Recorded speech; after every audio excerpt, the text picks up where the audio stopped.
So what the Brits realized was, if we take away the resources that these non-converted natives of Bharat had, okay, if we take away those resources that they use to further their cultural cause, to further their civilizational cause, okay, we would directly attack at their roots, okay.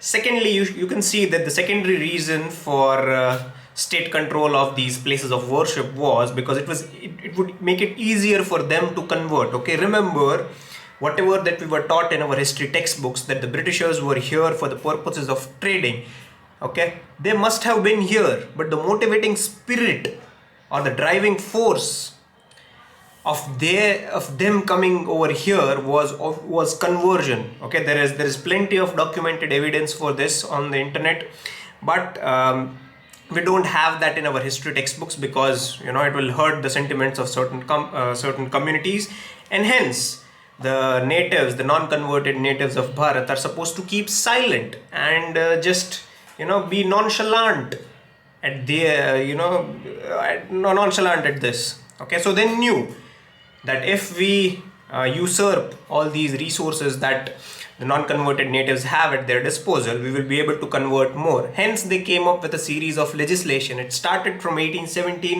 1863, 1935, 1951. Okay, so there was this Religious Endowments Acts of 1951. Okay, in the state of erstwhile Madras.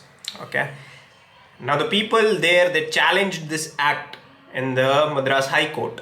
The High Court sent over the matter to Supreme Court, and the Supreme Court in 1951 struck this act down. Okay, they said that okay, these things are not feasible in a liberal democracy that is supposedly Bharat. Okay, and they struck down that act. Guess what the incumbent Congress government in 1959 in the state of Tamil Nadu did?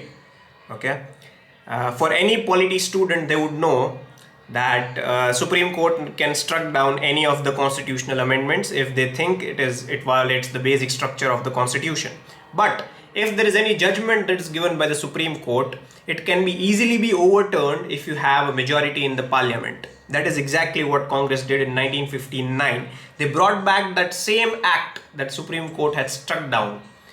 Okay, and hence Tamil Nadu enjoys, majority of the southern states, they enjoy state control of temples. Why? Because they have a lot of resources. The temples attract a lot of devotees, and it generates a lot of revenue.